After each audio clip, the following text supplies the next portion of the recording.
तक आप सबको पता चली गया होगा कि भारत के कई सारे राज्यों में सरकार के द्वारा बनाए गए कफ सिरप को पीकर बच्चों की मौतें हो गई। यह पहला इंसिडेंट नहीं है जिसके थ्रू भारत से बनाई गई दवाएं पीकर बच्चे मारे गए हों।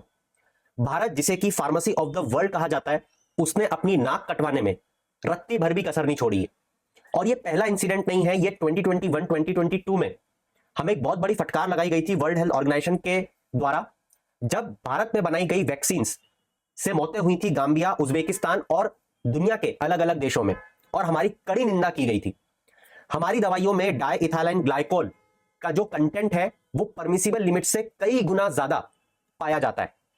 अब मजे की बात यह है कि ये जो ड्रग मैन्युफैक्चरर्स होते हैं, इनकी निगरानी करने के लिए बनाया गया है CDSCO, जिसका फुल फॉर्म होता है central drug standard control organisation, जो स्टैंडर्ड को मापता है।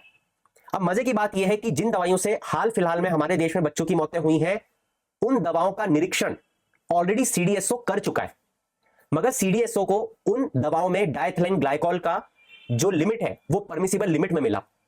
तो इसका मतलब क्या है? क्या CDSO के जो अधिकारी हैं वो बिके हुए हैं, या फिर हमारे CDSO के अधिकारी उतने केपेबल ही नहीं है कि वो इन दवाइयों का निरीक्षण कर पाए? तो यहां से दो मेजर सवाल उठते हैं। पहला, कि जब 2021-22 में गाम्बिया, उज्बेकिस्तान में बच्चों की मौतें हुई, भारत की दवाइयों का कफ सिरप को पी के तो जांच शुरू क्यों नहीं की गई? और दूसरा, कि जो गवर्नमेंट लिमिट करती है, जो रेस्ट्रिक्शंस को इंपोज करती है उन दवाइयों पर जो एक्सपोर्ट होने वाली हैं, वही रेस्ट्रिक्शंस भारत में यूज होने वाली दवाइयों पर क्यों नहीं किए जाते? क्या हमारी जिंदगियां को कमतर मापा जाता है सरकार के द्वारा, और सिर्फ एक्सपोर्ट जो हम करते हैं उसी की गुणवत्ता पे हमारी सरकार का फोकस है? यह क्वेश्चन हर किसी को हमारी सरकार से आज पूछना होगा।